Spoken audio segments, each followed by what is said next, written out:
I just brushed my teeth, so don't want to be up here with green grape peel between my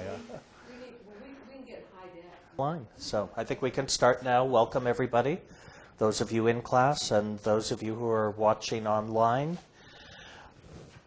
We are going to look tonight at one of what I think is the most fascinating subjects and uses of astrology, which is medical astrology. It really gives information, and it certainly is one of the ways in which we get a reaffirmation of how astrology works. So I thought I would start with a quote from the father of medicine, Hippocrates of Kos. Now, he was writing this about 2,500 years ago, but he said, "He who does not understand astrology is not a doctor, but a fool." So I'm hoping I'm not offending anyone out there. Chances are you're not watching. Hey, come on in. So, astrology, to some degree, forms a basis to ancient health care. And it's very informative to us, especially from the perspective of stellar diagnosis, which is what we're going to talk about tonight. I'm going to go through the basis of stellar diagnosis, and then we will be looking at how progressed aspects impact our health.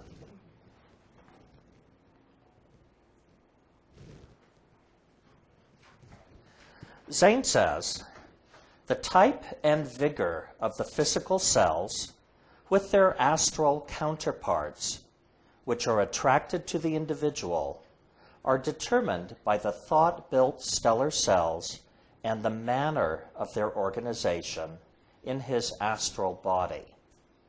And it is because of the birth chart, through mapping the thought compounds which enter into these stellar cells and mapping the relations between stellar structures built by these thought cells, gives a fairly accurate picture of the mental organization of the astral body, that it affords a very accurate method of determining the length of life and of diagnosing disease."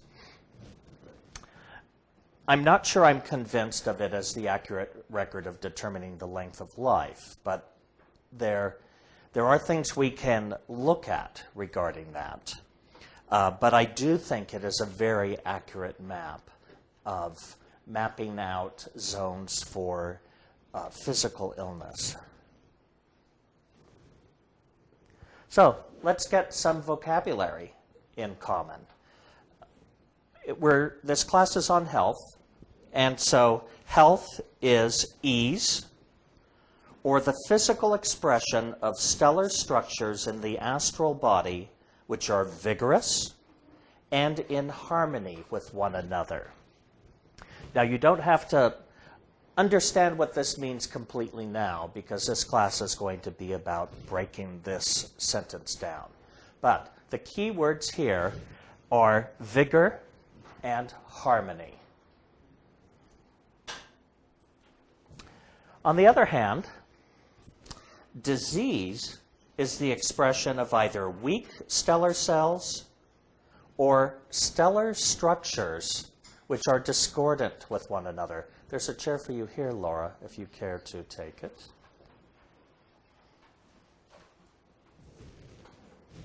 So, the key words in this sentence are weak and discordant.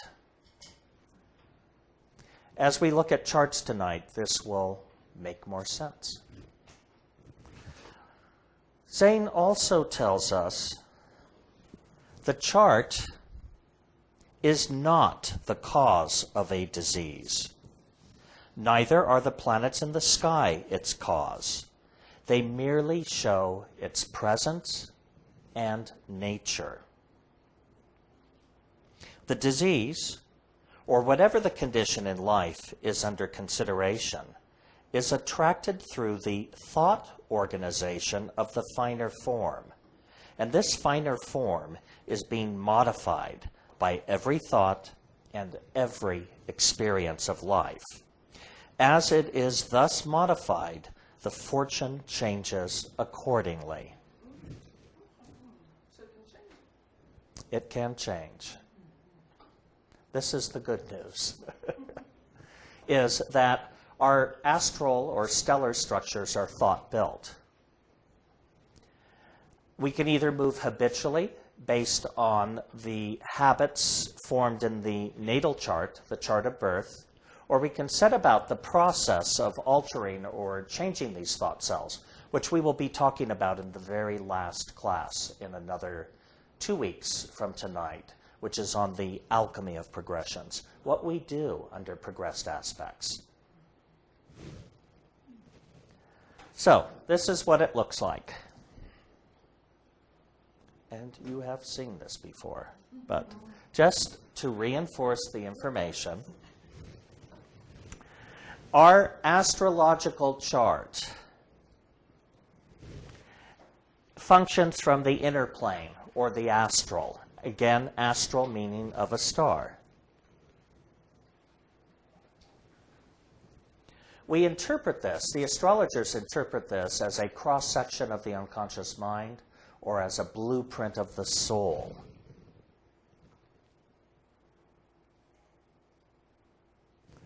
Our physical body resides here in the physical realm, which is slower moving than the astral. So things are taking place in the thought-built realm before moving outward to manifest in slower moving physical substance. What happens is progressed aspects stimulate illness or discords, which happen first on the inner plane before filtering down to the physical plane, and thus resulting in disease.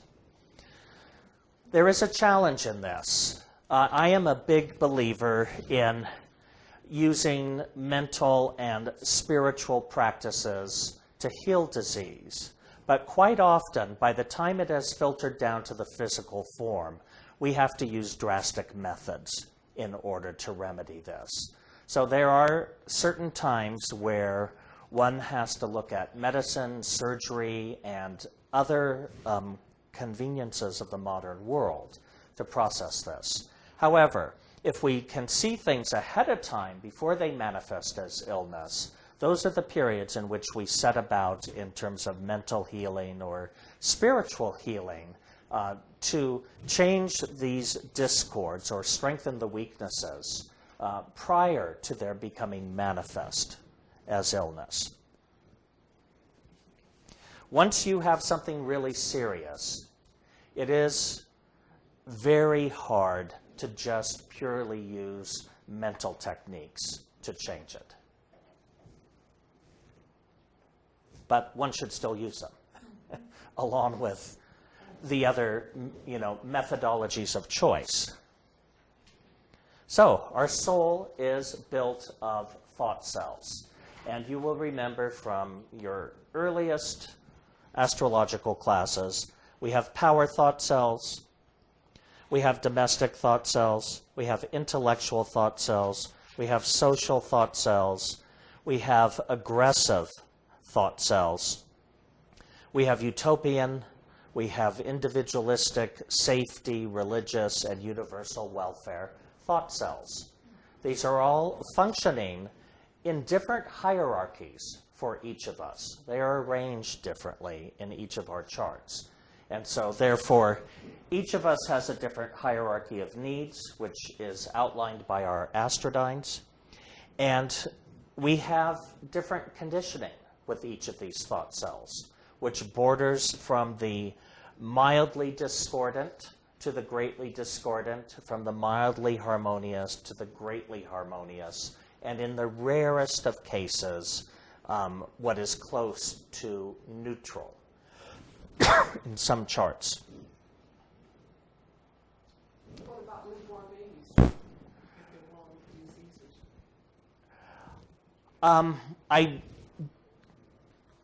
don't know the answer to that. There are congenital illnesses. It is quite often, it will still be mapped in the chart. And when we get further, we'll see that the chart maps zones of the body and organs in the body. So quite often you can see those congenital diseases even though they come in at birth. And again, these are the belief in Hermetic astrology.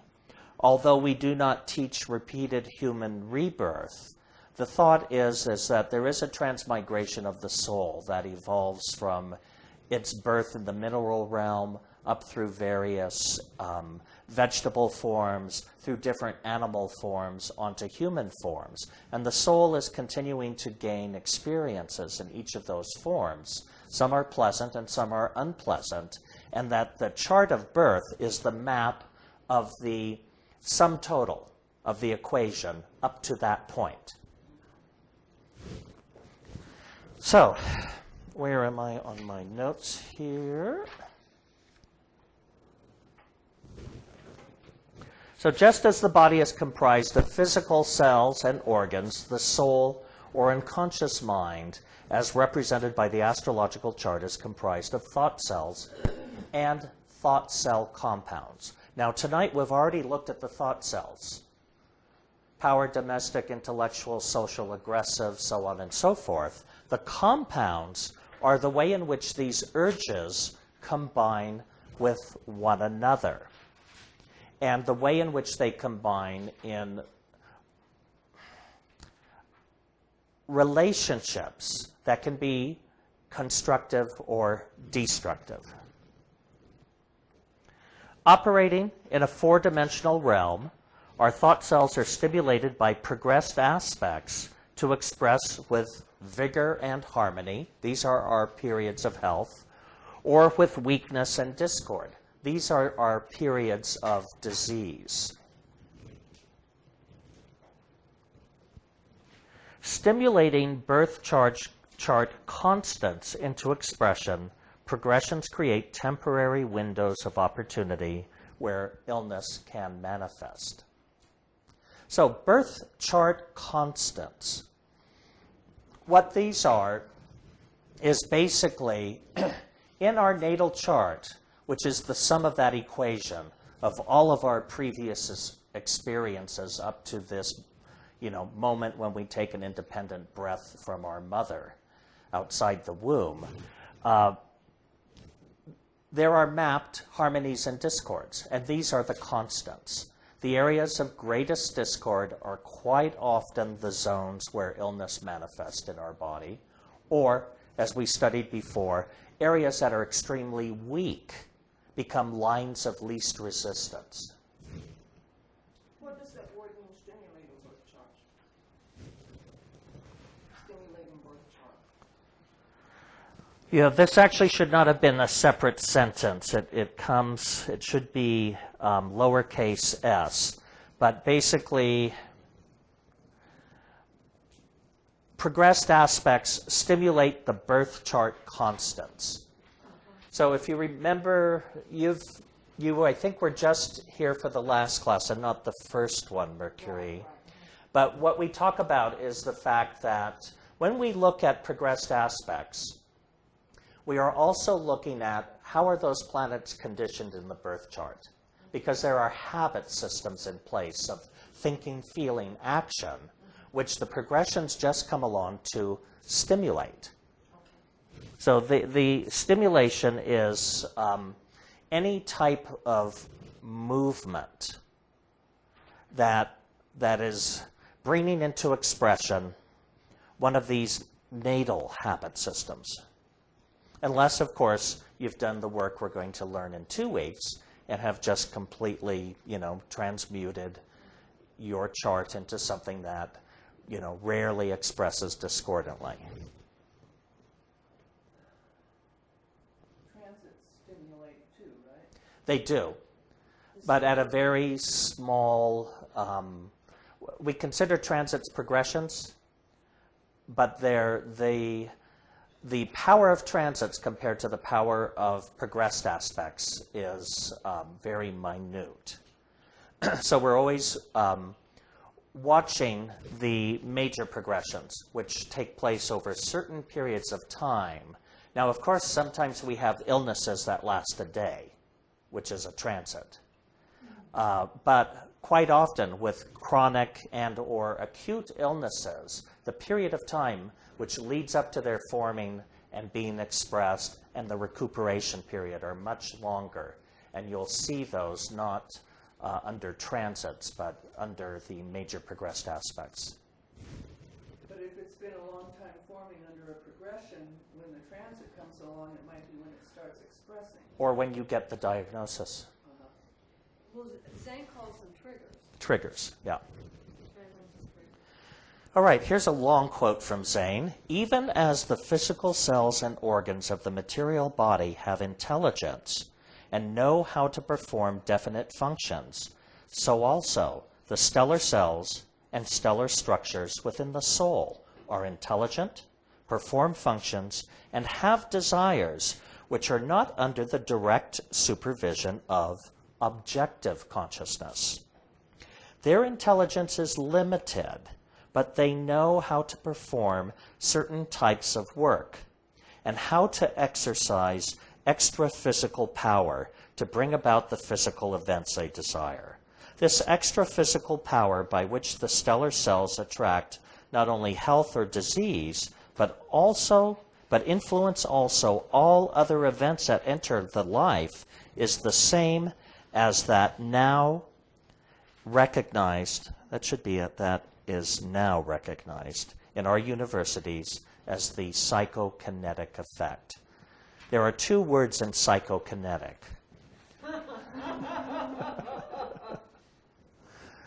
Psycho, and we're not talking about the, early Hitchcock film with Anthony Perkins here, but meaning, psycho meaning mind, coming from the Greek psyche, and kinetic, or coming from kinesis, which is movement.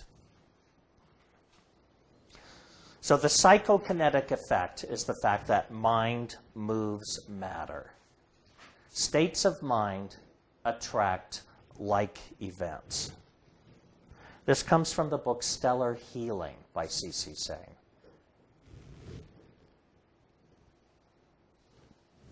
Now he goes on to say, because the astral body of man is composed of psychoplasm organized into stellar cells and stellar structures, which determine the conditions of the cells and tissues of the physical body, a map of these stellar cells and structures, such as the birth chart and progressed planetary positions afford, provides an unusually reliable method of diagnosis.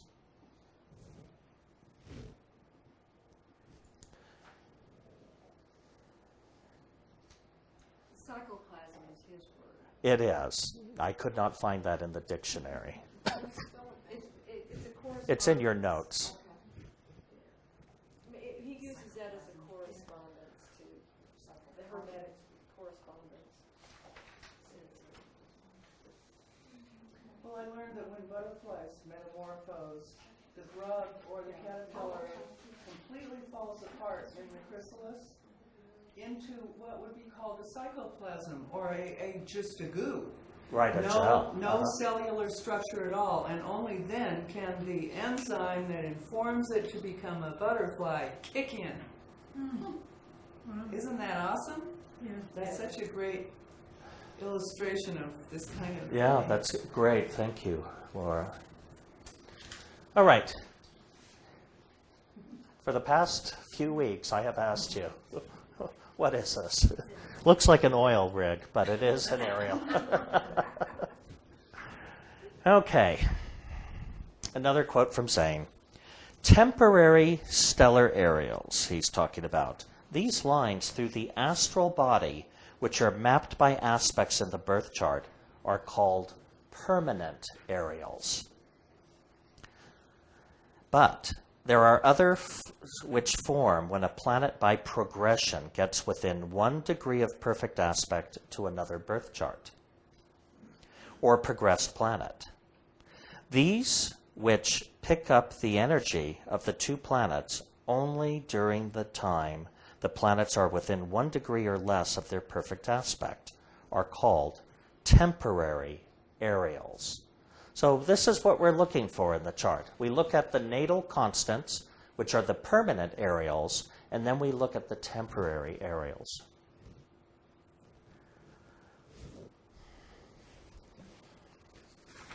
Both the permanent aerials and the temporary aerials are important, not merely in matters of health and disease, but in every department of life.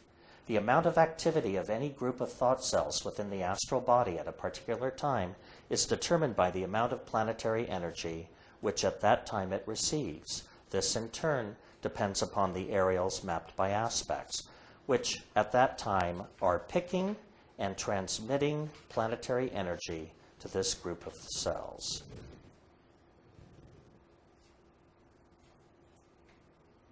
That's from Delineating the Horoscope. Picking, that sounds like active volition, doesn't it? Yeah, it does.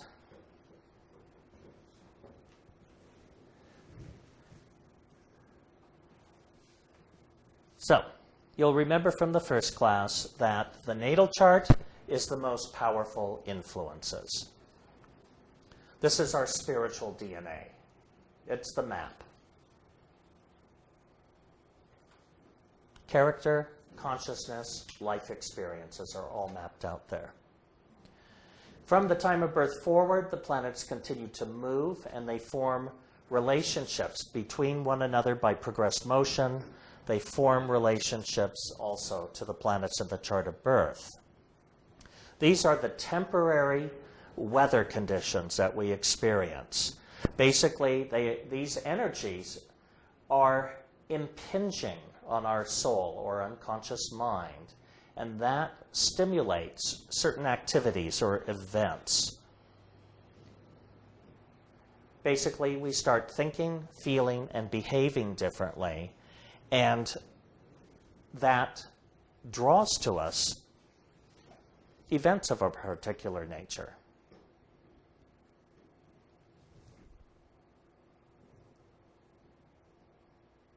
Two weeks ago, I was getting, cut and bruised at every turn of the way. And what happened is during that period of time, my thinking, feeling, and action changed. I was out working in the garden and being somewhat hasty or reckless in some of the things I was doing.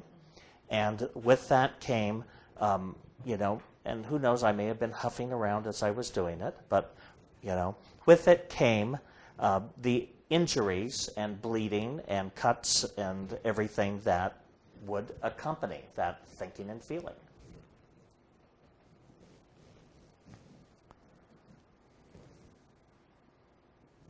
All right, now to the astrology part.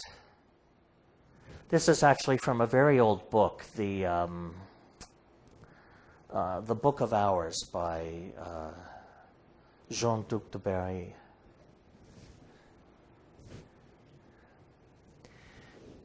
In the physical body, there is a relationship with the astral body or chart. It is shown here. The signs of the zodiac from head to feet correspond to the beginning of the zodiac on to the end of the zodiac.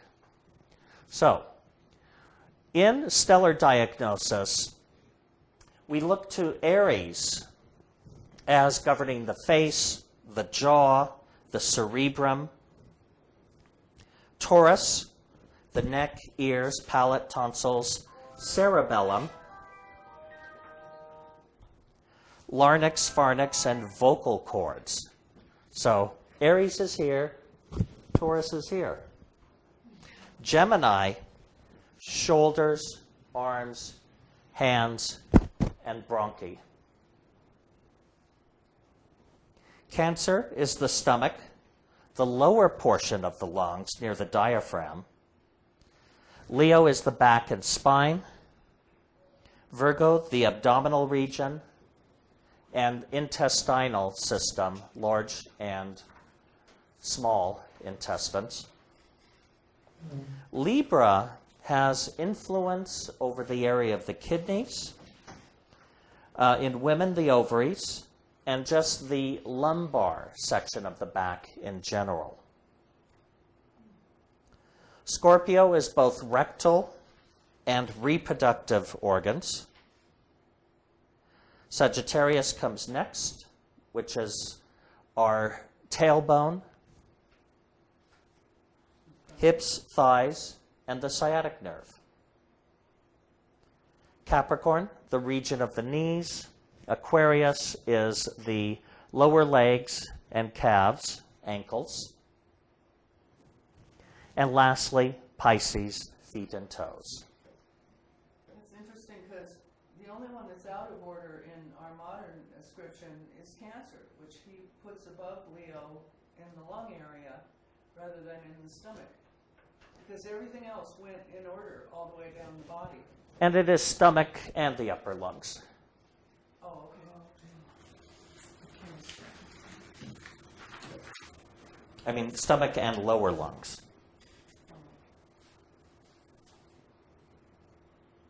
And these are just zones, but these are really helpful in terms of spelling out to us areas where one can be prone to problems. So breast cancer would be cancer? Yes. Because it's the upper lungs area? Okay. Does Leo include the heart? Yeah. It does in a sense, in that the sun, we're going to talk about this shortly, which is now, or actually very shortly, we're going to talk about the organs. And the sun is considered an organ, more than a zone of the body. The sun, the heart. Thank you. Okay, Zane says, due to variation in human personality and character, these compartments of the astral body in which the stellar cells are retained are not related to the astral bodies of all people alike. In fact, although the order of sequence is always the same, otherwise there is the greatest difference. For example, or I should say for instance, the stellar organization relating to money may in one person's astral form be in the neck, may be in another person's astral form be in the stomach, may in another person's astral form be in the knees, and in still another person's astral form may be in the feet. Does this make sense to all of you? No, I'm questioning that. Okay.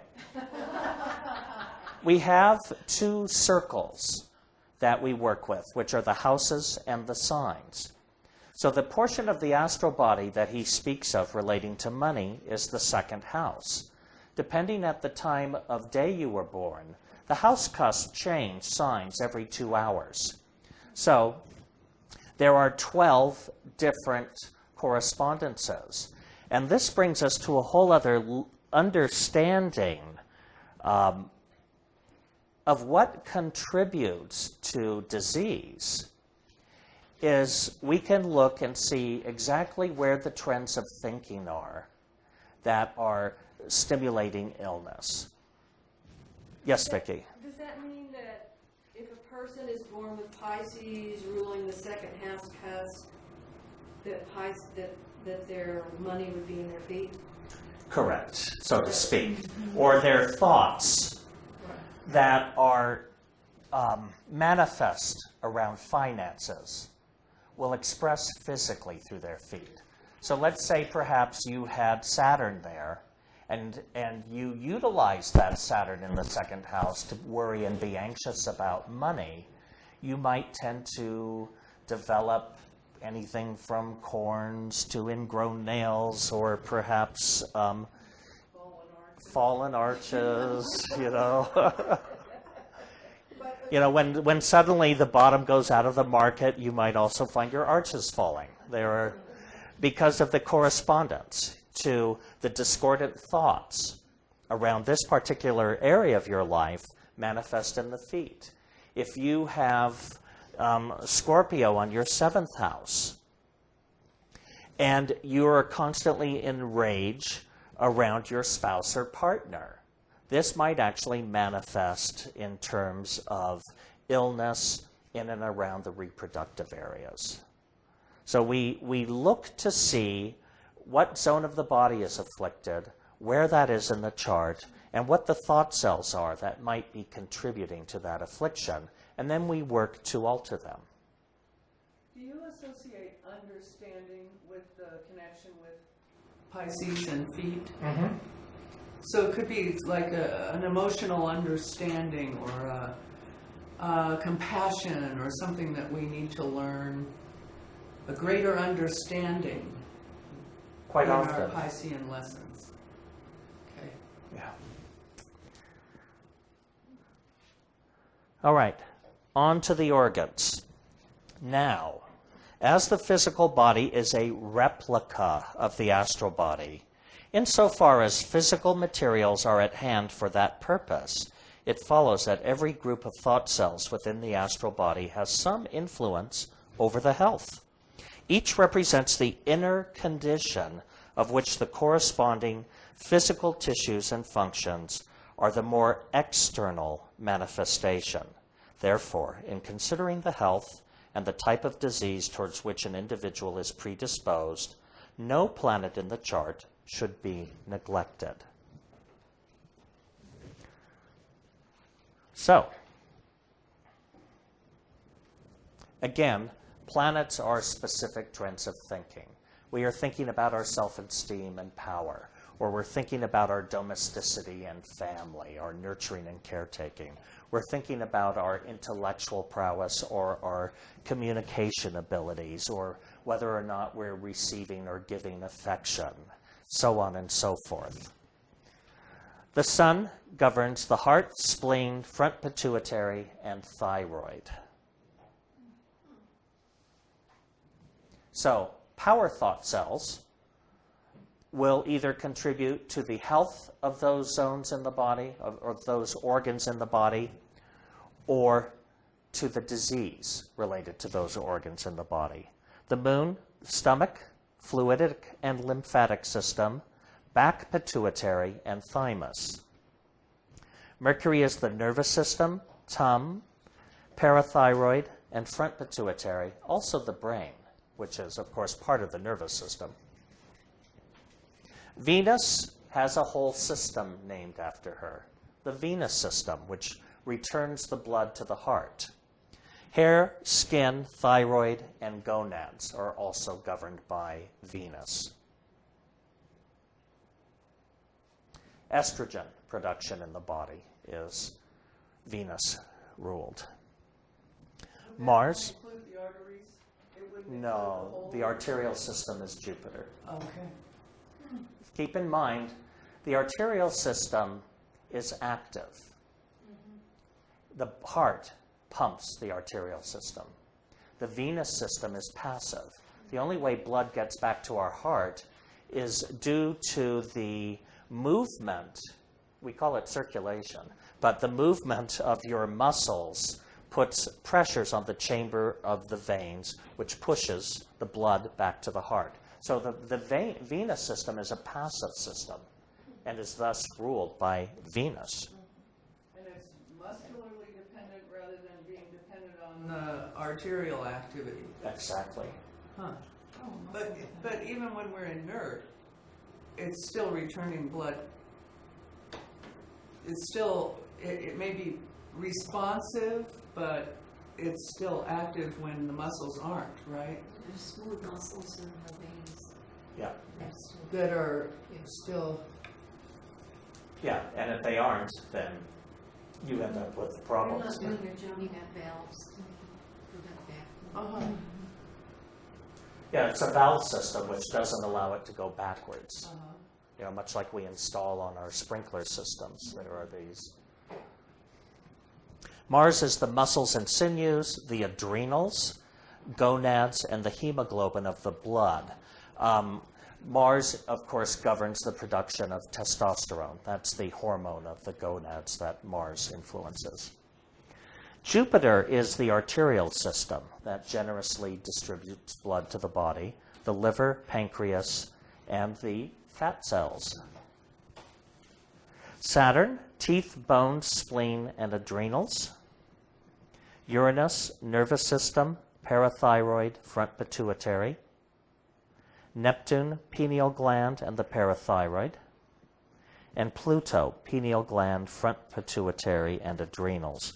We could spend a lot of time on really how this works, but one of the things, one of the easiest co-relationships between hormonal activity and the planets can be seen in Mars, which governs the adrenals. If we're undergoing Mars aspects, what's happening? We're mad, angry, and slamming about all the time. That's what you were on that day. Yeah. And our adrenals can go on to overtime during those periods. You can see there's a direct relationship with that. Pumping out lots of cortisol. Yeah, pumping out a lot. I have a perfect example. I have a Mercury parallel Saturn aspect. This will be perfect in July. And you want to talk about your dental I work? went in to have a exam, and he hit my nerve, which is Mercury, the nervous system, hitting that nerve. And I have been, and I was in for my teeth. And how long is the aspect in orbit? Well, it's been moving in. Okay. It's been, it's not one of those. And But what I'm is finding unique it. is you've been talking about this for almost 3 weeks. So, Well, it happened about a little over 3 weeks ago. that Yeah. I had the crown put in, and it's just, I've been miserable. and that's a long time to be miserable. Yeah, Yeah. yeah. With dental issues, that's Right. So you this is expect kind that of to like be a an major. unaddressed dental issue rather than one that, Yeah. No. But it just occurred to me, as you were looking, I went, oh yeah, I've got that Mercury parallel Saturn. and this stuff works, and it is also what really convinced me of the value of the tropical zodiac. Right. Because truly, you see the zones mapped out by harmodines and discordines manifesting in health or illness. So would the tropical have shown a better day to have gone to get that done, so that would not have occurred? Yes, sometimes you can actually plan dates, and other times you just have to do stuff, And that's the hard thing for astrologers. I would say that 30 years ago, I wouldn't bake bread unless I was looking at the position of the moon. And, life moves on. I would only cut my hair at certain times. Yeah, But that was a pretty important event that she had taken care of at that time. Well, but I've had more than one crown. I've never had difficulty with it. It's just, I think it's coincident with this particular. I attracted the event under this aspect. And chances are now, in hindsight, with the next event, she might actually look at the ephemeris for the day and plan more prudently around such an event, because 3 weeks, which might go on much longer, of suffering is enough for us to want to avoid. As I always say, when you sit on the tack, you get up. When it starts to hurt bad enough. Yes. So would the transit may have stimulated that? Yeah, but one might be able to look and see a transit that could have been on that day, triggering that event, or close thereabouts. With the progression. Or Yes. knowing that the progression was going on for a period of time, you might try to pick a favorable transit. Right, but I will tell you, the thing about health diagnosis, 20/20 hindsight. Yeah. But who, looking forward, is imagining the worst about their health? Except for... How's the thought cells? Let's just Oh, your health insurance is expensive. All right. Let's see, what other notes do I have here? But for instance, it's known that, full moon surgeries, there's more bleeding and stuff. Those are transit issues. Those are current astrology. I guess that's horary or mundane astrology. when you're just looking at what's going on now, but you schedule a surgery so that it's not when bleeding. It's elective, is going- right. Electives, yeah. It's wise to consult that kind of stuff, and that doesn't have to be hindsight. That can be in planning Right. surgery. And as I was saying, there are times in our life where we do that, and there are other times where we don't. Right. And it's usually when we don't that it reminds us to do it again. All right, so when the sun is afflicted in a birth chart, constant, I think I'm missing some words here. The sun afflicted in a birth chart, The afflicted sun is a birth chart constant. You With see, high blood pressure. okay. Infantile paralysis, pneumonia, diseases of the spine, in heart disease, the most common of all fatal afflictions. The birth chart constant is an affliction in Leo or the sun severely afflicted. The progressed constant is a progressed aspect made by the sun or a progressed aspect to a planet in Leo with discordant rallying forces. We're going to go, because of time constraints, and you can probably tell by the weight of your notes tonight, we have a lot to cover. I'm going to, just plow through some of this, and then we'll see if we have time at the end of tonight's class for a conversation, because I really want to get to the process where we're actually looking at charts and evaluating it. This is just lots of information which you can go back to and just really, chew on at a later date. Moon is always involved in dropsy. I had to look that up. Narcolepsy? Dropsy. Yeah, is it narcolepsy? No, dropsy is edema. It's an L one from CGE. EMA. Yeah. From the steam. Yeah. Dropsy The king has dropsy in the alchemical store.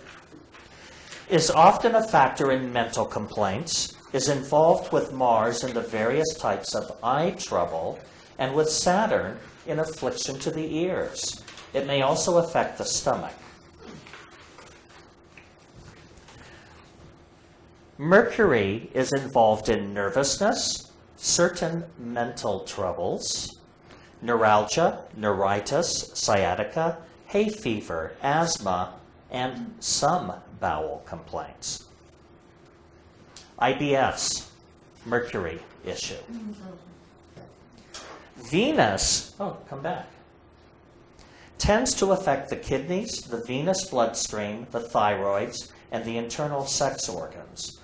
Either Venus or Mars may be involved in the so-called social diseases and in female trouble. They were actually named in her honor. They are called venereal.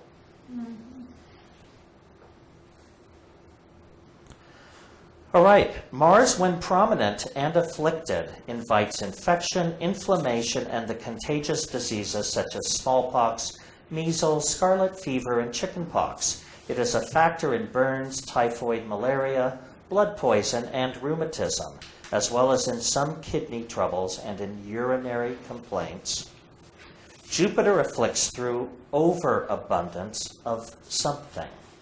Some acidosis, one type of diabetes, and biliousness, catarrh, autointoxication, carbuncles, and fatty tumors are under his influence.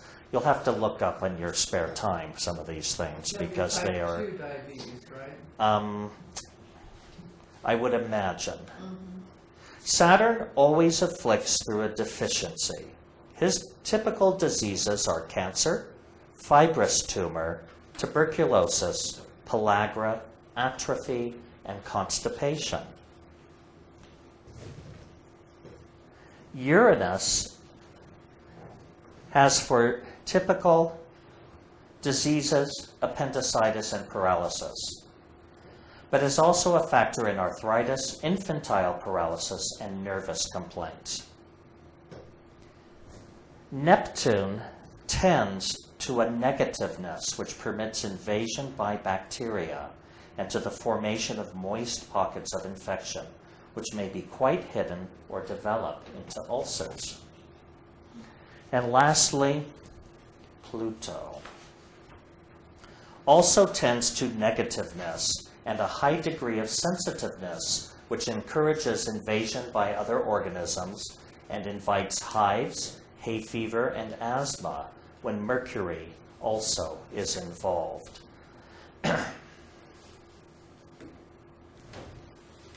That's all found in Delineating the Horoscope. This comes from stellar healing. The zones of the body affected by disease are indicated by the zodiacal signs. Power has some influence, but as a general rule, the more discordant the sign in the chart of birth, the more apt it is to be the region attacked by disease. In stellar diagnosis, we select the heaviest afflictions as indicating the types of disease towards which there is a predisposition. The one having the most discordines, indicating the type of disease towards which there... Am I repeating myself? There is the most predisposition, and the sign having the most discordines as the region, other things being equal, most likely to be attacked. In stellar diagnosis, therefore, it is especially desirable to use a more precise method of gauging both birth chart and progressed harmony and discord than the flat rate method of inspection. I'm not quite sure what that is, but I think it's just looking at the chart and looking at the aspects. The astrodynes really reveal the conditioning in a chart. All right, now on to that other subject, the houses and health. Houses are the department of life. They represent areas of activity which can influence the health. Discordant trends of thinking about affairs governed by any specific house can negatively impact the body zones or systems governed by the sign on the cusp of that house or the planets found in that house. All right, discordant thinking about your appearance and or whether or not you're able to pursue and express your personal interest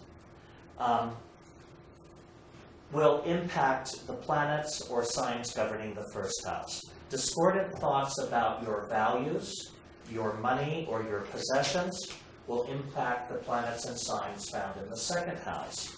Third house, your dominant trends of thinking and or your relationships with siblings, extended relations, your neighbors, will impact the planets and signs found in your third house.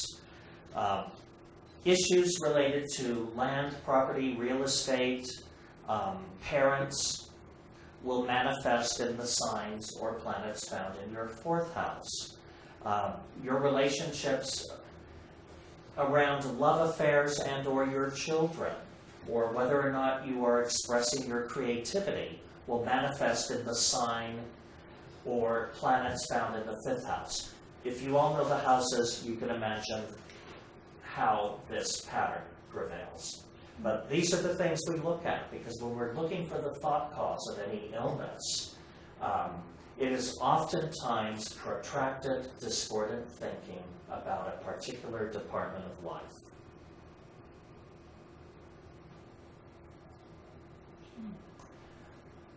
Cows and sheep are called ruminants. What do they do? Ruminate. Chew. They do. And then they pass it up and chew it some more. Do any of you ever ruminate over things? Mm-hmm. I'm guilty of that. I try to do it less and less frequently over the years, but sometimes I can just watch my patterns of thinking going back to a particular subject, and like a cow, I'm chewing on that cud. So we have to be very careful of ruminating on things, because that is the stuff that becomes illness over time. Don't have a cow. Yeah, thank you, Radine. Very good advice.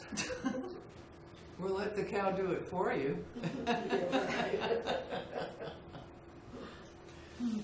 Thoughts, feelings, and impulses are the foods of the astral body. And each type of mental food has an affinity for some one of the 12 compartments of the stellar makeup. Thoughts and feelings which revolve around the personality, immediately they are assimilated, move into one section of the astral body. Thoughts and feelings about money move into compartment 2. Thoughts and feelings about brethren, studies, and travels quickly congregate together in the 3rd well-defined region of the astral form, and so on. Stellar healing. So,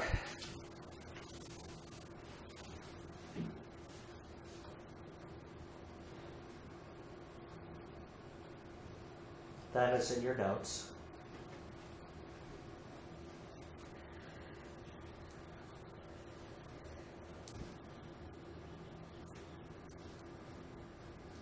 So we have to be able to recognize and identify the stellar structures that are operating that manifest as illness.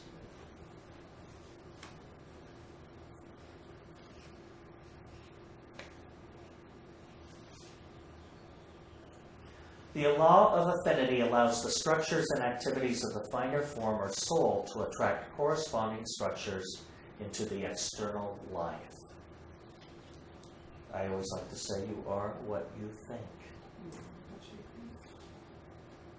All right. When we're looking at a chart for health, one of the important factors is to look for vitality.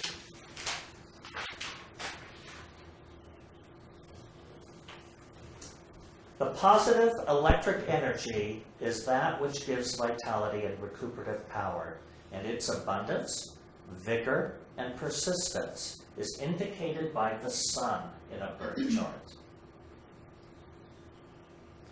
Vitality, therefore, but not the health nor length of life, may be judged from the house position, sign, location, and aspects of the sun in any birth chart.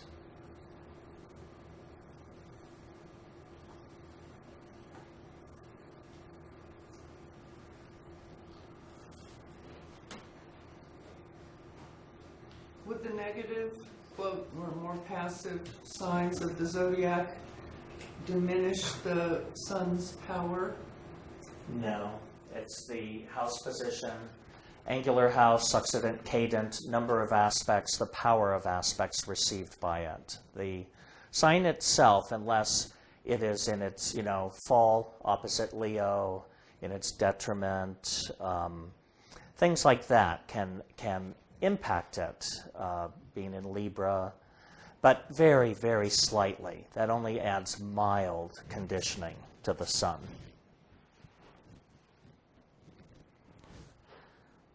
While an affliction of Mars to the sun indicates discord where the constitution is concerned, which is sure thus to be a source of trouble and perhaps disease, yet any aspect of Mars to the sun, either in a man's chart or a woman's, adds vital power.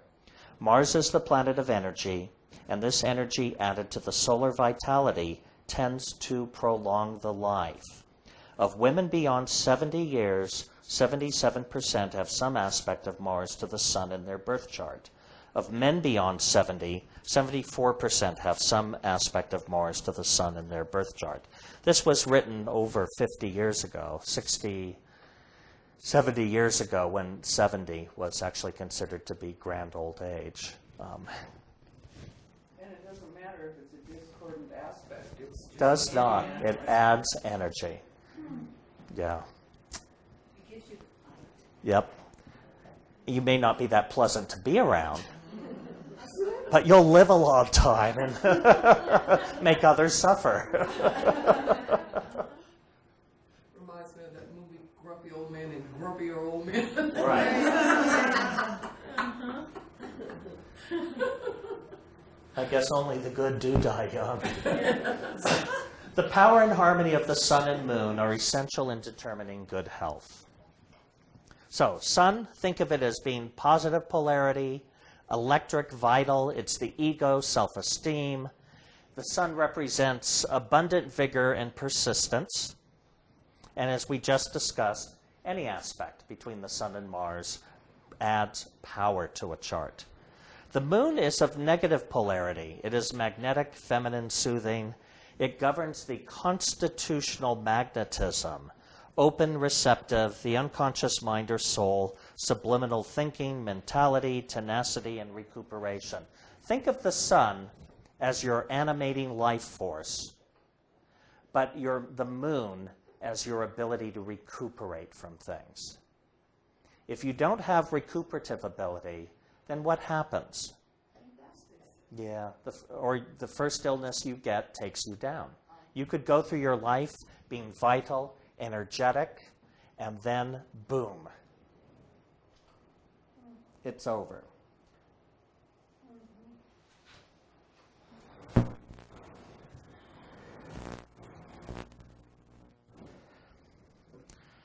So, Zane says, the moon maps the most receptive planetary terminal in the astral body, the place where impressions both from the external world and from the inner plane reach the unconscious mind. It maps where energy of great volume, regardless of its character, is picked up and transmitted to the finer form. This is a negative region, and any other stellar activity reaching it, as mapped by an aspect to the moon, or even by the swiftly recurring progressed aspects of the moon, carries the energy of the planet thus indicated freely into the astral body. So, the moon is your area of great receptivity.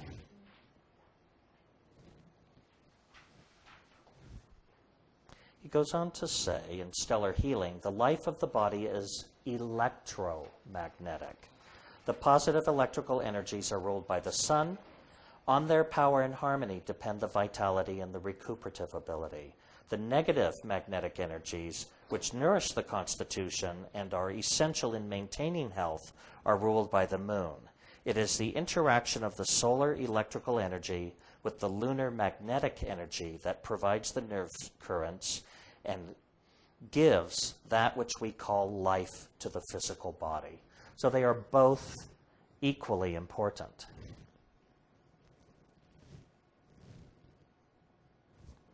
While the moon governs the constitutional magnetism, it is only one factor, although the most important one, engaging the strength or weakness of the constitution, and therefore whether or not the individual is readily attacked by disease. As indicated in the statistics relative to the individuals who lived more than 70 years, a powerful and harmonious moon contributes markedly to length of life. It indicates the ability of the constitution to resist disease. Sun animates, the moon heals.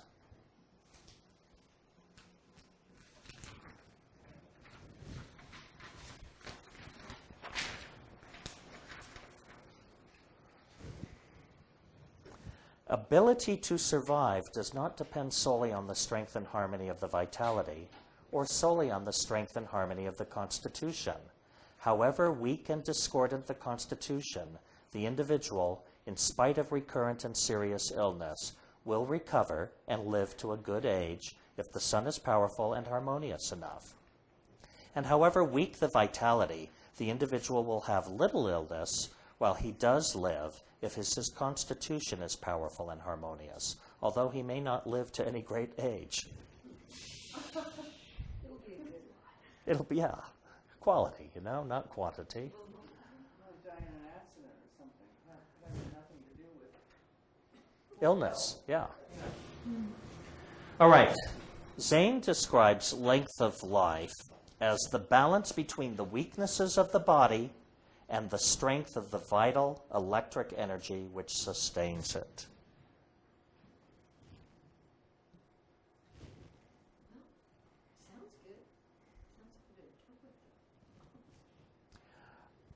We die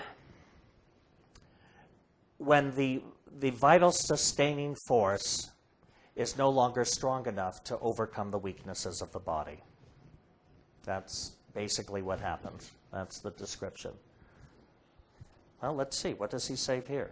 The individual dies when, coincident with heavy, discordant, major progressed aspects, the constitution becomes too weak to enable the vital recuperative power of the sun to counteract that weakness and discord. Maintaining life depends upon the relative power and harmony or discord of these two factors. There are also rallying forces involved, because I have observed with friends and family over time in illness that sometimes under prolonged illness, it just wears us down. And one reaches a point where they decide to give up. You know, stop fighting the good fight and to let go.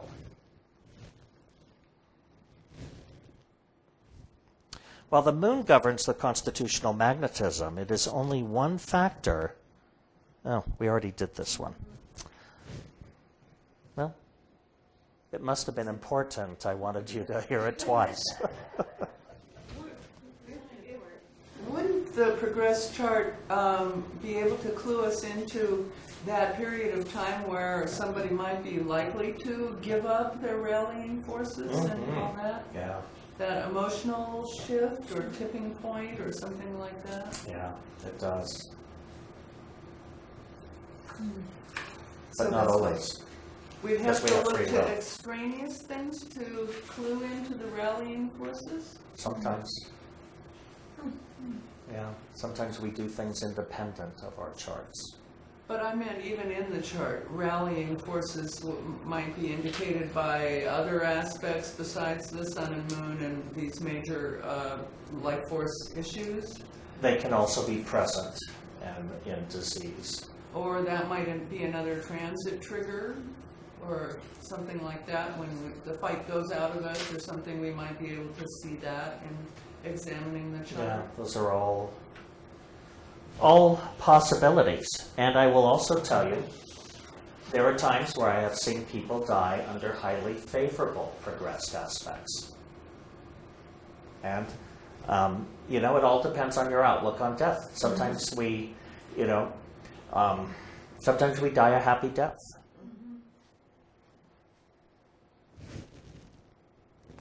All right, Mercury influences the health. How? Through your objective thinking. Mercury influences health through the objective thoughts and the nervous system. Mercury represents our habitual trends in thinking.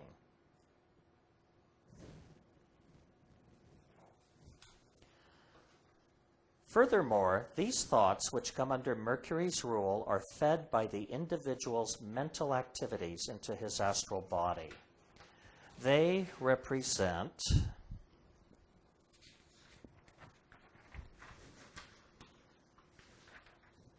his habitual trend in thinking, and therefore, whether he is adding elements and compounds to his astral form which conduce to or detract from a condition of health. Goes on to say, in stellar healing, Mercury is truly the messenger. The electromagnetic energies which flow over the nerves, bless you, are furnished by the sun and moon, but the vibratory rate to which these currents are tuned is determined chiefly by the thoughts and feelings of which the individual is objectively conscious. The thoughts and the nerve currents are ruled by Mercury. We also, in looking at a chart for health, look at the ascendant, first house, and sixth house. The ascendant and the first house represent the physical body. The ascendant is the grounding wire of the astral form to the physical body. Consideration must be given to planets in the first house, as well as the sign found on the first house cusp.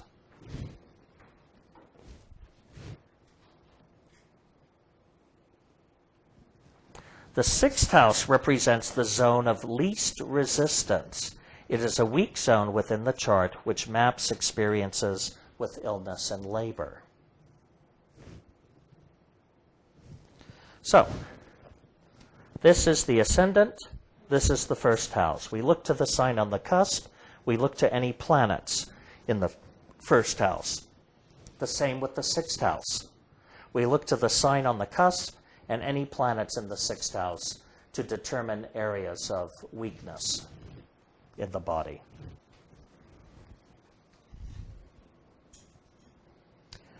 My observation, having done this process for about 40 years and working with thousands of people, is this point is really important in the chart. It is truly the soul's connecting wire to the body. It's sort of the anchor. And any major stresses going on quite frequently will manifest in the zone that is found on that cusp of the chart. The more discordant it is, the greater the likelihood of problems. But even a harmonious ascendant and first house, you will still find that it is, under periods of great stress, an area that manifests illness. In Hermetic thinking, is it true that the person chooses the time they come here and who they come here with, or is that not so? It's not a conscious choice. We choose it in the sense of like attracts like. It's kind of like a bee finding a flower. So we're not sitting up there going, eeny, meeny, miny, mo, I like that parent, I don't like that one. Oh, look, I'm going to get liver cancer. Let me take that body.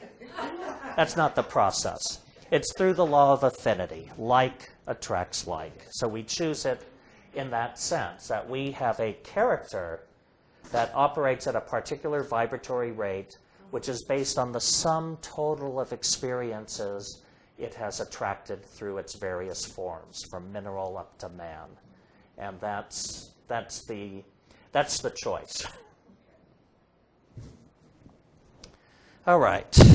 What does he say? Any planet in the house, and to a lesser extent the planet ruling the cusp of the house, because it connects up so directly with the physical body, has an influence over the health. A malefic planet here, or one afflicted, indicates a corresponding impairment of the physical body. But because the house is so strong, such an affliction is less inimical to the health than the same planet located in the 6th house. So specifically, the house is the First time. Yes. The degree upon the ascendant maps a heavy line running across the astral body, which can be seen clairvoyantly. This is not merely an astral line, but a line of electromagnetic energy, also through which the whole astral body is grounded. Aspects to this ground wire, or ascending degree, act where health and personality are concerned, as do aspects to the planets. They are almost as important as aspects to the sun, moon, and Mercury. So these are the big factors we're looking at when we look at charts for health. And we're almost done with the theoretical portion of this. I only have 10 or 12 more quotes, and then we'll move on to some hands-on practice. You know, I have so many quotes tonight because this stuff is so important, and Zane is actually more articulate than I am in expressing this. This may answer your question to some degree, Mercury.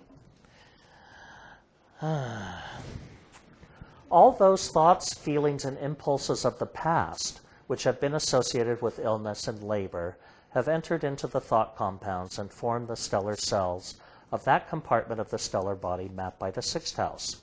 Less planetary energy reaches this compartment normally than flows through any of the other 12 compartments of the astral body. As a consequence, the 6th is the weakest house of them all and marks the bodily zone of least resistance. That's from Delineating the Horoscope. Furthermore, our statistical studies of thousands of charts at the time that their owners became ill, as set forth in the B of L astrological reports, indicates that, except when a disease is present from birth or is in an inconsequential minor ailment, an individual becomes ill only at those times when there is a major progressed aspect other than from the moon to the ruler or co-ruler of the sixth house. But that doesn't necessarily tell you the nature of the illness. It's just saying, is he just saying that that's when they become ill, or never mind. When they become ill. The nature of the illness is generally indicated by the birth chart constants, and sometimes by other heavily discordant progressed aspects also happening at the same time. But the timing is related to the sixth house? It is. And this is almost a repeat of something I said earlier, so we'll gloss over that in order to speed up our process here. But you're adding heavily discordant to that, because he just said when there is a major progressed aspect. Right, and I added not heavily discordant to the sixth house, but Vicki was inquiring about the zone. Does it indicate the zone? No. Progressed aspects to the sixth house just merely indicate a period in our life where we may be wrestling with illness. The zones might be indicated by birth chart constants, which means look at your most discordant signs and planets, and or heavily discordant progressed aspects almost certainly bring something on. So we, according to this theory, it seems that we look at this and we realize those time periods, then we could take effort to fortify ourselves. Yes.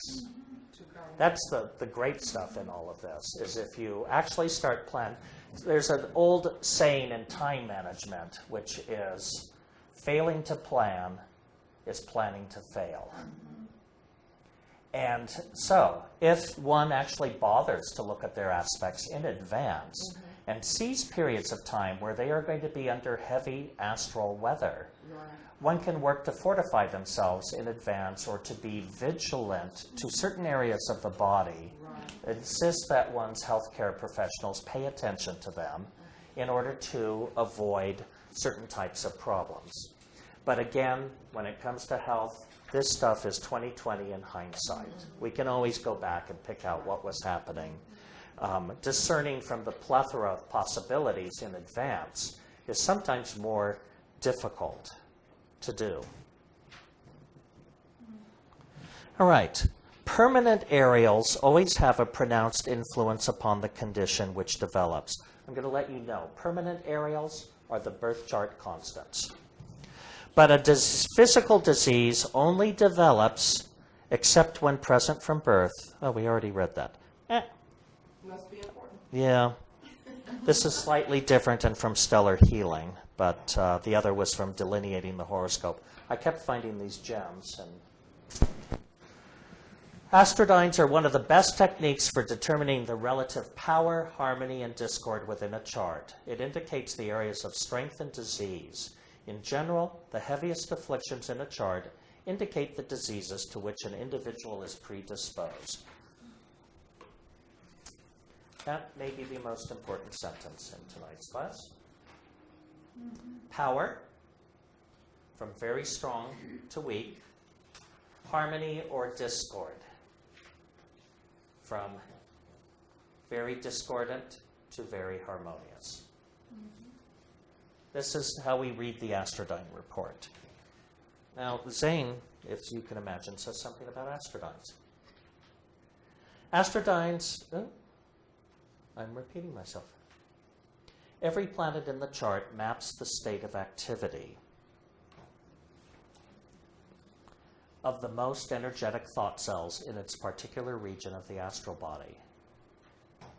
Maps where the most active group of this type is located, and by its harmony or discord, the number of harmonyns or discordines indicates the strengths of the desires of the thought cells there located for health or disease. Even the sun, in addition to mapping the stellar cells on whose activities and desires the vitality and recuperative power depends, also by its power in harmony or discord, indicates the condition of the physical tissues in that region of the physical body, and to what extent, as shown by the number of harmonyns or discordines, the sun stellar cells work to attract health or the diseases characteristic of the sun.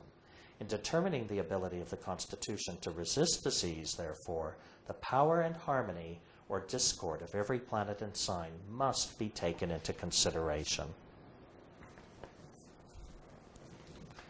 All right, and this is the stuff we're going to start working with. Progressed aspects create temporary stellar areals attracting harmonious or discordant events, as well as health or illness.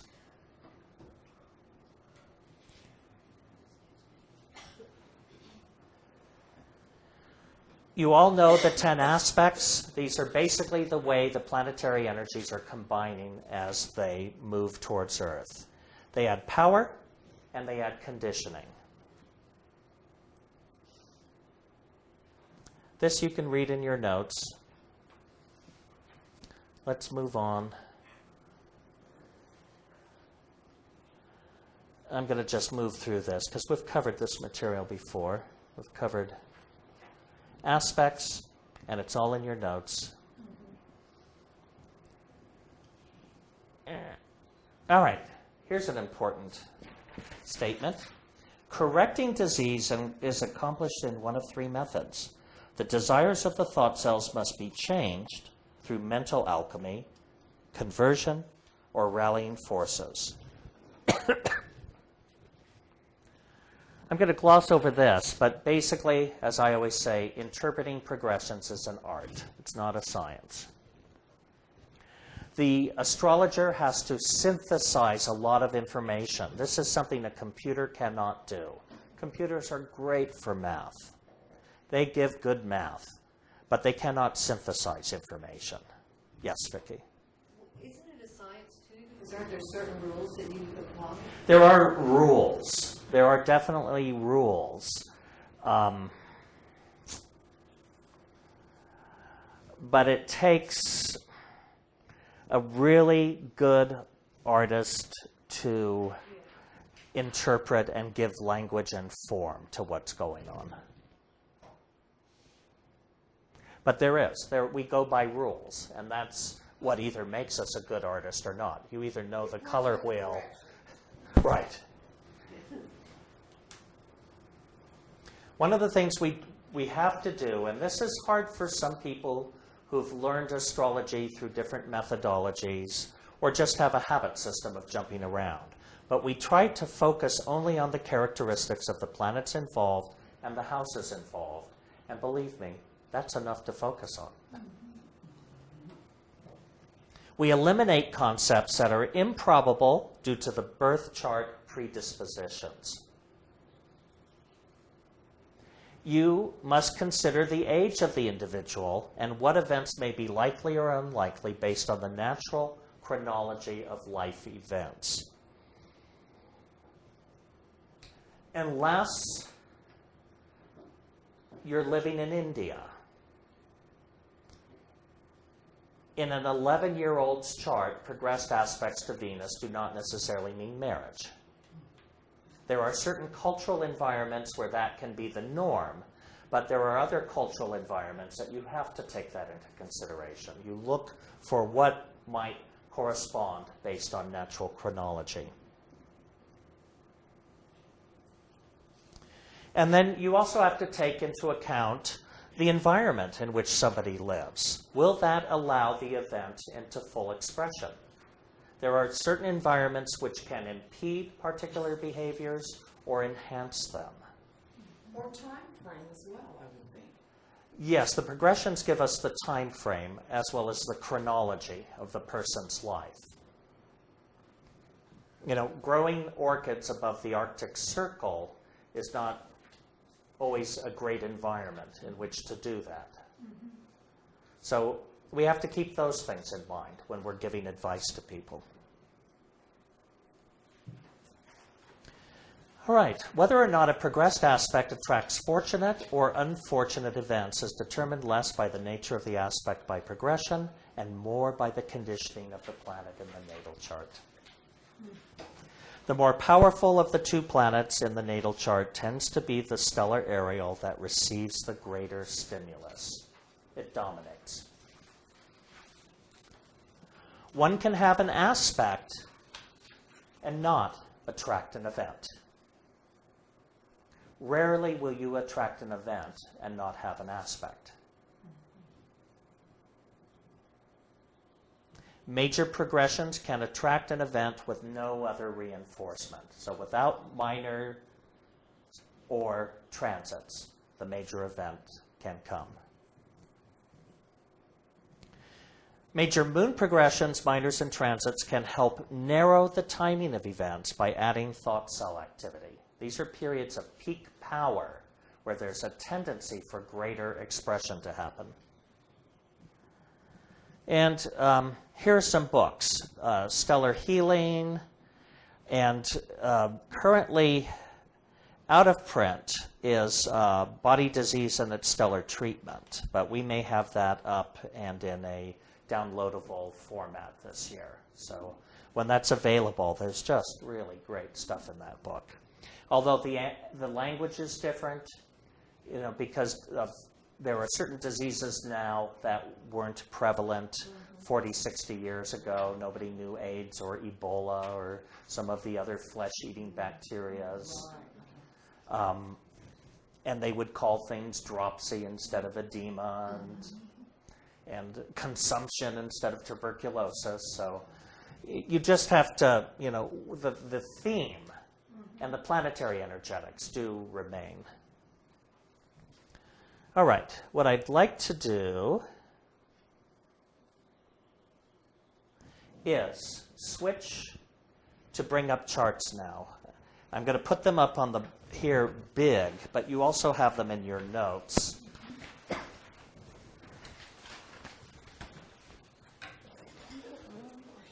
I'll make myself room over here.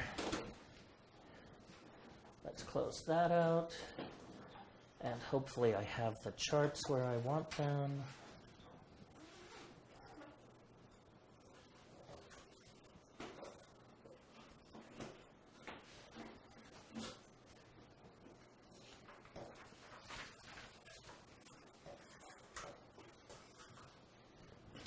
All right, who do I have first? I have male number 1. Heart attack.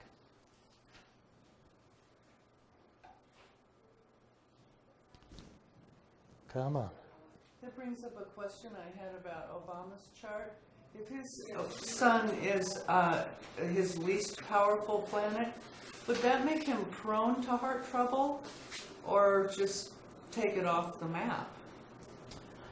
Weakness or discord?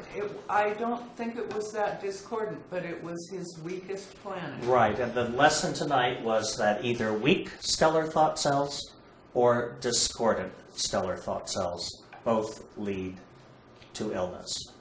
Okay. All right, let's take a look at this chart.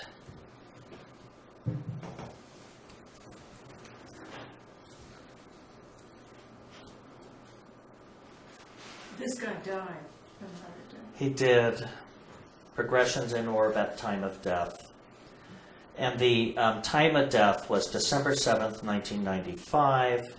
We can see for a 1960 birth, the man was only 35 years old. Wow.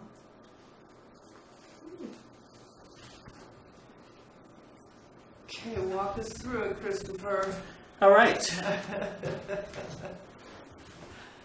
We decided what planet and what sign give predispositions towards heart disease. Either the sun or the sign of Leo. So, I need to bring up the astrodynes here. And the way we do that, we can push on that button, and they come up in a vertical format. If I want to change that, I might do View Astrodynes horizontally. That's a little bit easier to see.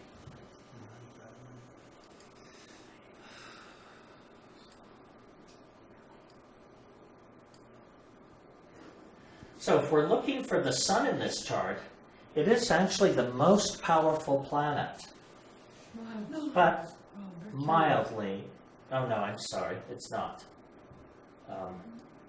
We have to... I push this button in order to place them in ascending order, descending order from most powerful to weakest. Okay. So the sun is actually weak and discordant in the chart. We've already learned that weak and discordant represents a predisposition. Now, on the other hand, Leo is powerful and harmonious. Well, very. So did that mean he lived a vigorous life until his demise? Brilliant. That is what happened. This is a man who was active, vital, energetic, and You can size those. Did you know that?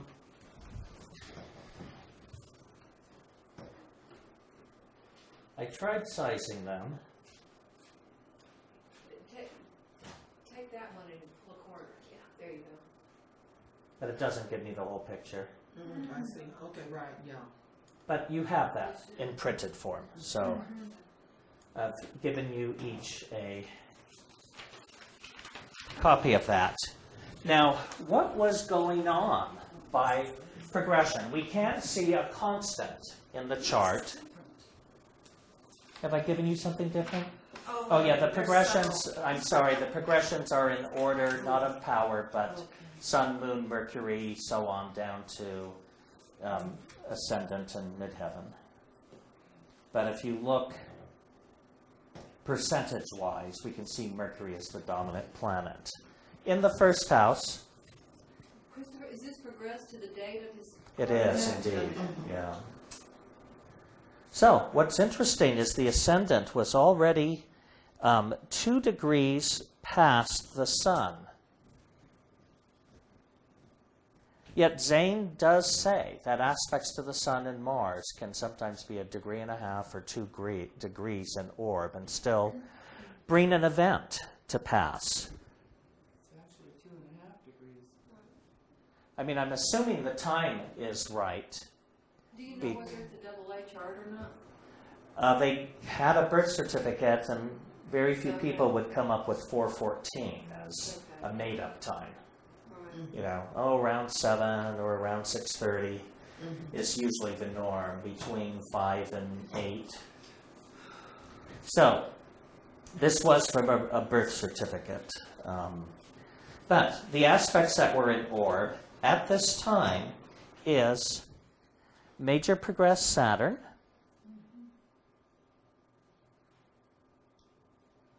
in the 6th house, representing a health condition. What is that degree? 11? Yeah. What's the degree on the natal sun? Quincunx Quincunx or inconjunct, 150 degrees or 5 signs apart. That ascendant could have sort of primed the pump, as it were. Yeah. Well, and look, the ascendant was actually aspecting by quincunx natal Saturn, That is 13 degrees. that is also on your page there. We have progressed ascendant, inconjunct natal Saturn. I don't know, a few years ago, Paul Bergner, who is pretty brilliant, practices Hermetic astrology and runs a herbology college in Boulder, came down and did a symposium on health. Two of the things that I grasped from his presentation, he says the malefics are almost always present in a health condition. That the planet Mars governs anything that ends in ITIS.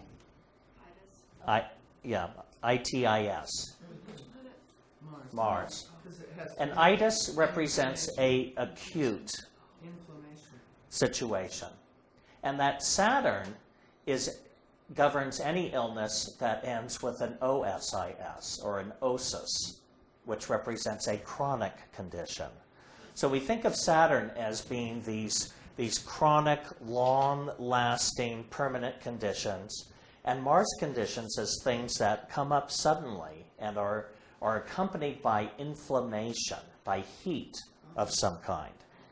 So that was one thing he said, which I thought was brilliant, and that one can easily see in charts. The other thing is, he said that in his experience as being both astrologer and a healthcare practitioner, is that the quincunx, or the inconjunct, is present in times of illness.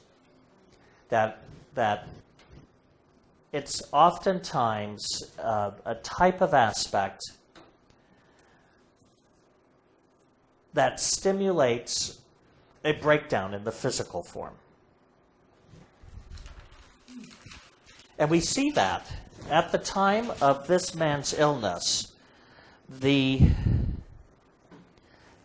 Saturn formed the inconjunct to the Sun, the ascendant formed an inconjunct to Saturn, and then the dominant planet in this chart, Mercury, which represents also our dominant trends of thinking, is here. 22 Virgo. What have we here? My guess is there was probably some acutely stressful thinking going on in his life right around this time. Do we know who this is? I won't give the information because it's a client. Oh, okay. Yeah. Virgo to So- Gemini is what? It's a square. Yes. Yeah. Mercury square Mars. So we can see Mars is present in an acute situation. This was an acute heart attack. And Mercury is the ruler of the first house of the physical body. So there's one chart. So how old? 35 years old. Was he an athlete? Yeah. Was he actively engaged in his athleticism? I think when it he was had the heart tennis. attack? Yeah. I mean, That I was don't it know the hard? answer to. I don't remember I can being. see how somebody might be mentally pushing themselves too hard with Mercury square Mars. You know, an athlete just outdoing himself. And that may be the case. You say Mercury is the ruler because it's in his first house, is that? Mercury is the dominant planet in the chart. If we look on the astrodynes, they're not in order. They're in planetary order as opposed to power order. I didn't correct that before printing this. But we can see it has the greatest percentage of power, which is 12.5. But at the time, and it is the ruler of the first house of health. At the time of his demise,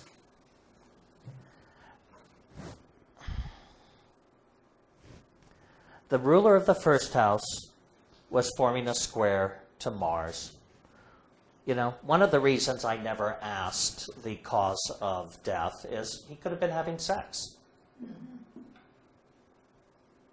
And you know, for some people, they may not feel really open about sharing that. But with the Mars involved, that's a possibility. The other thing is we look at for death. For there to be death, there's usually an aspect involving the first house and the ruler of the 8th house. What sign do you see there? Aquarius. And what are the two rulers of the sign Aquarius? Saturn and Uranus. Ascendant, representing the first house, in conjunct Saturn, the ruler of the house of death.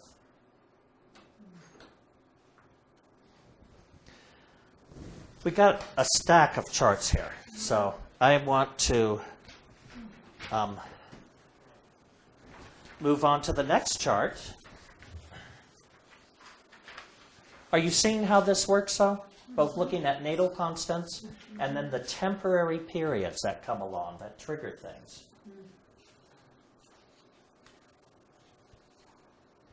All right, let's look at male number 2, ear infection.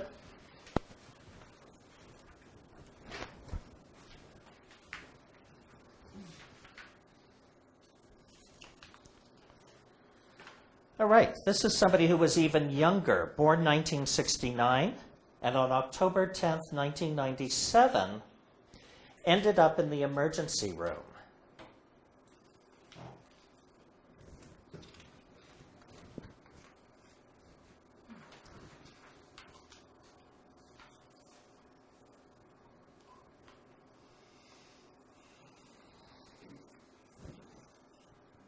Does anybody remember from the notes much earlier what governs hearing?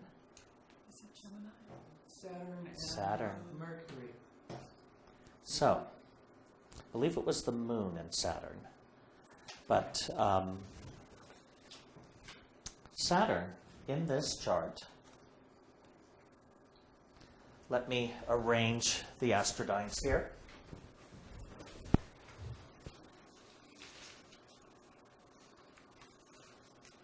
And let's view them horizontally. All right, what is the power? The moon is dominant in this chart. Saturn is also very powerful and second greatest discord in the chart.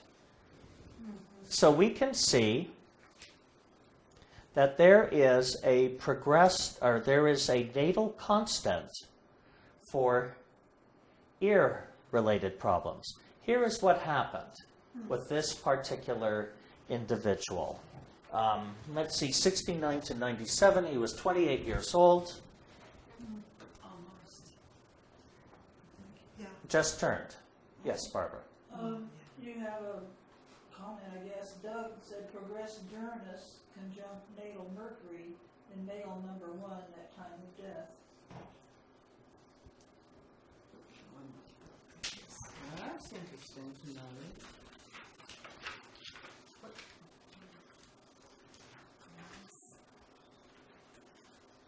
Natal Mercury is at 22 Cancer, and progressed Uranus is 22 Leo. No, So- natal Mercury was in the second house along with those. Oh, it's in the third house there, huh? Is that Yeah. Venus? Natal Uranus was conjunct natal. Progressed Uranus conjunct natal Venus.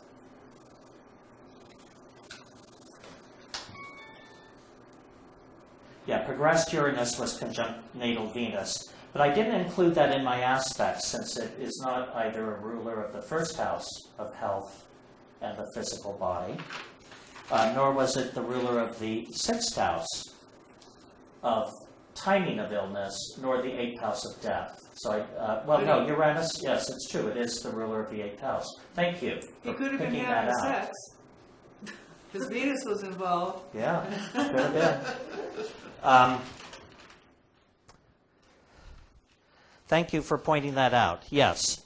I only brought up the aspects for the first and sixth house, but this is eighth house ruler, and so there is an aspect there. Even though Venus doesn't rule the first, the eighth house was being stimulated.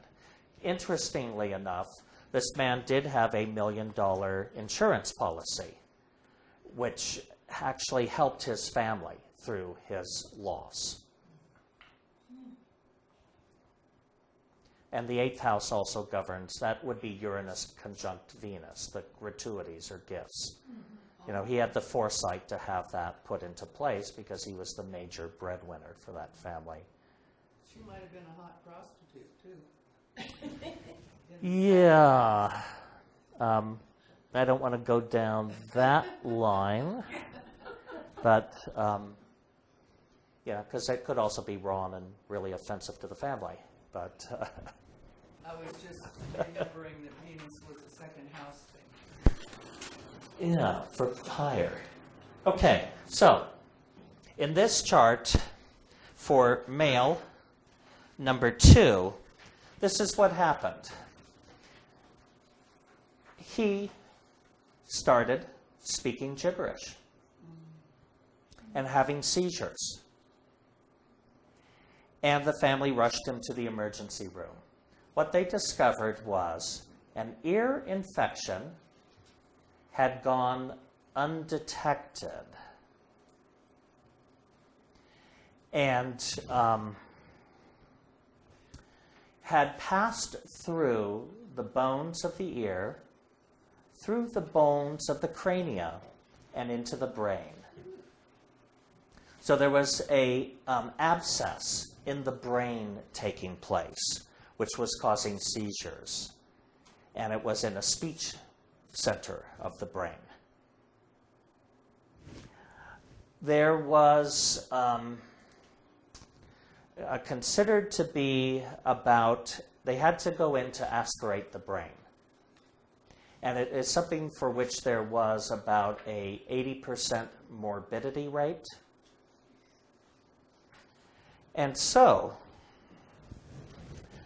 let's talk about some of the aspects in orb. Because when you're having something like this, someone may come to you and say, you know, is the patient going to survive? You know, what do I need to be concerned about? Let me remove this.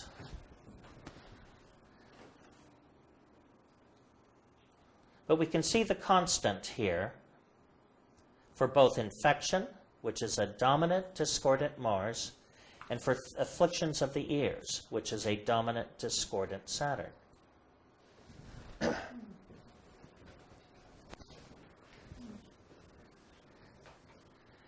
What was in orbit this time? Well, Saturn governing the ears. Let's take a look. Has moved backwards into the 9th house to 5 degrees Taurus. Where is natal Mars? 5 degrees. And the nature of the aspect? It's a trine. It's a trine. So nevertheless, there are 2 malefics involved, Saturn and Mars. So this trine did stimulate an event. But the nature of the trine, to me, spoke favorably in terms of what could be the outcome of the surgery. If we look to the physical body represented by the ascendant, the progressed ascendant was at 6 degrees Virgo, forming a trine. Grand trine there. Yeah, forming a trine to the natal midheaven, and forming a trine to the natal Mars. So to me, it showed a really grave event, but it gave me encouragement that the patient could survive this surgery. And even though the morbidity rate was high, to be able to pull through this. Barb, could I ask you a favor? Would you put the air on as I am sweltering up here? Thank you. So how would the moon would affect that too, right? Because Yes, and I did not progress the aspects to the moon here, but he had just had the lunar return, and the moon is at 11, not aspecting any natal planet, and not aspecting any progressed planet either. but that potentially could help aid the healing. Yes, the fact that it is dominant and harmonious in the chart. This is somebody who recuperates. Yeah. You know, it's like a lizard growing a tail again. So he didn't die? Okay. No. But I was concerned. The possibility was there because also I progressed the sun, which represents the vitality. And what's happening here? The sun is at 4 degrees Scorpio, opposing Saturn.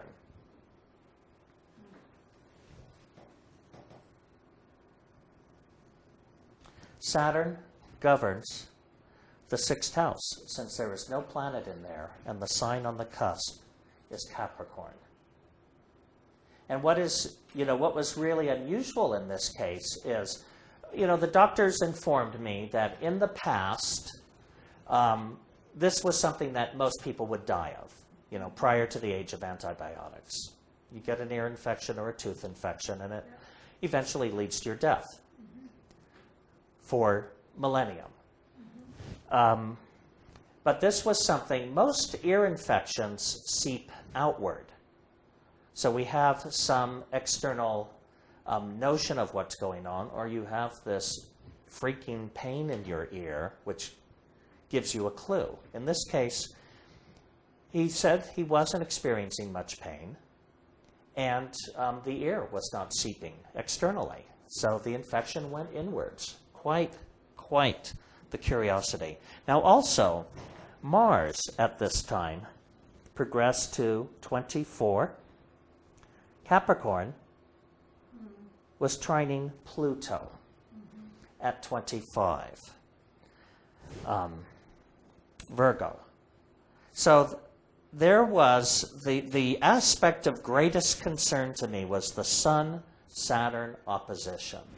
You know, this could truly take someone down. But the rulers of the 8th house were not involved at this time of this health crisis. And the progressed Sun for Scorpio, making a sextile to Mars. So basically, this is a case where I was very concerned because the Sun was opposing Saturn. This was a real and present danger. But all of the other aspects in the chart were so positive that he pulled through this. Is Pisces being on the cusp of the 8th house, would that have something to do with he didn't know what was going on? That it was not external? Well, was not you much know, pain, that's... and it was sort of hidden. Yeah, the only thing I could think of in terms of this being hidden is the nature of Saturn. Since there was not a death involved, the 8th house we wouldn't really look at here. There weren't progressions at that time to Jupiter or Neptune that were really active. So this was curiously hidden. But the outcome was great. They had to remove the bones of the left ear in this process, so there was some hearing loss involved. And he had to be on Dilantin for a few months afterwards, but since there were never any subsequent seizures that followed this, he was able to get off of that very quickly. So this is a positive story. I want to move on because I think I have 2 more charts of note.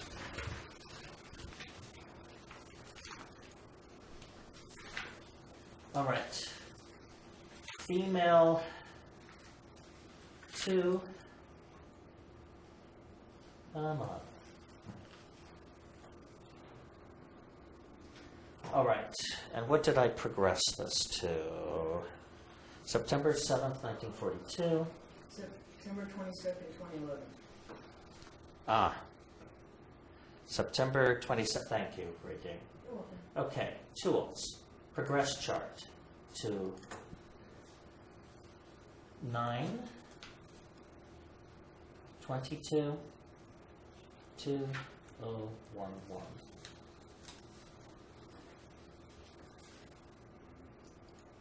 This is a woman who went into the hospital last fall to have a pituitary tumor treated.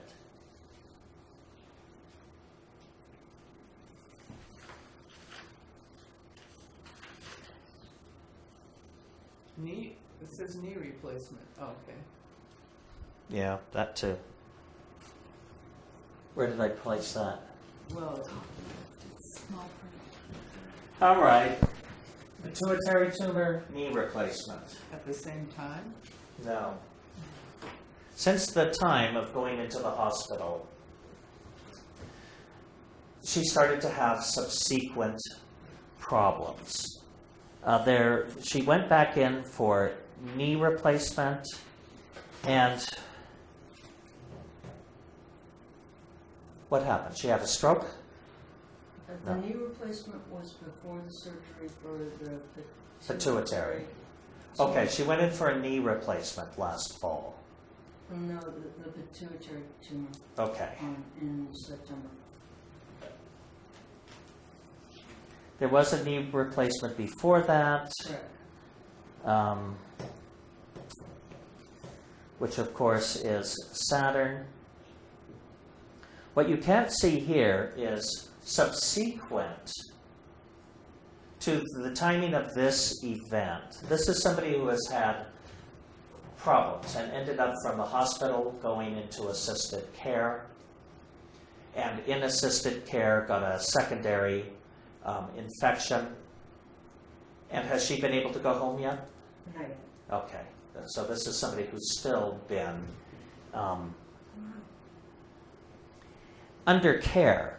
But what you can't see in this chart is the ascendant has progressed forward. Or actually you can see it here. 9, Sag 17, to 10, Gemini 20. Since the time of this surgery, which was last fall, the progressed ascendant has moved forward to oppose Saturn. And so, again, in the previous chart, we saw a Sun opposing Saturn. Here we see the ascendant opposing Saturn. And this is somebody who, some people think has come close to death's doorstep, but bounces back. And has been able to maintain a good attitude through all of this. Now, back at the time of the surgery, just looking at the moon, it was opposing Venus in the chart. So there was some dynamic tension there. But the other thing that's going on, and going on for another 4 years, is that progressed Venus is in conjunction with the Sun. And this is giving her enough animating force and vitality to keep moving on. Basically, what this woman has going for her is a good outlook. Figuring out how to stimulate happiness through everything she's going through. But it's been one health condition after another. The other chart we looked at with the Sun opposing Saturn, this was a man of 28. But in this chart, we're looking at, born 1942, this is a woman of 70. And what tends to happen as we get older is our physical systems tend to become more frail. It's not uncommon for old people to leave the planet having had illness or disease. I mean, that's just, the way we get out of here. Now, I'm not sure I have time for the last chart, because I have someone coming to pick me up in 5 minutes. But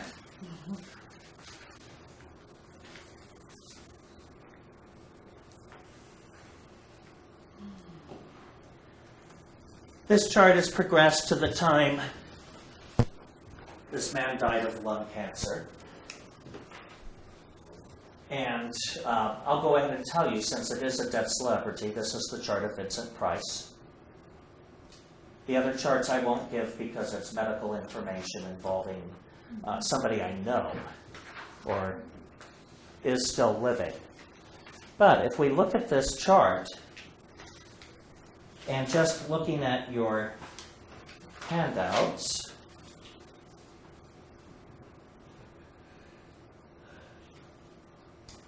the most discordant sign in the chart is Gemini. And as I said before, we look to birth chart constants as being areas of the body where we can have problems.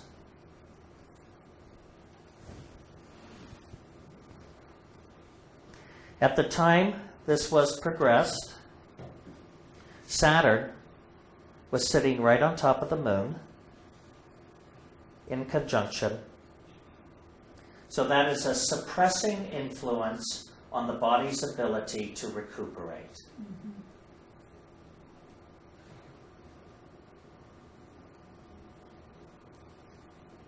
And the fact that he was 82.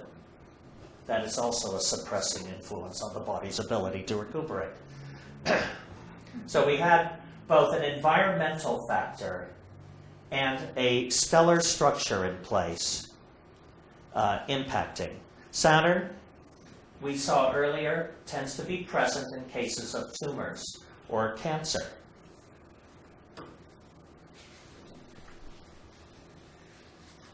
The other thing that was going on is Mars was also in conjunction with the moon at that time, which in any chart is a stressor. And the progressed ascendant was in conjunction with Pluto in the chart.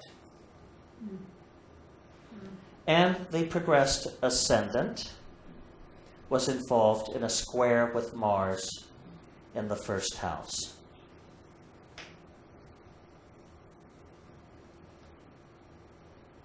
So combining age, the suppressing factors of Saturn and Mars on the moon, the body could not continue to resist the disease. Did he smoke? Yes. Which is frequently but not always a factor in lung cancer. So I'd love to answer questions, but we'll have to do that next week. So, good night. Thank you for attending. And next week, some really fun stuff. People are interested in, we talked last week about money and honors. This week about health. Next week is love. What do we look into in a chart for compatibility and love? And what are the progressions that impact marriage? So we'll discuss that next week. And then on the final class in 2 weeks, we are looking at, okay, so I have this information, what can I do about it? We're looking at the helpful stuff.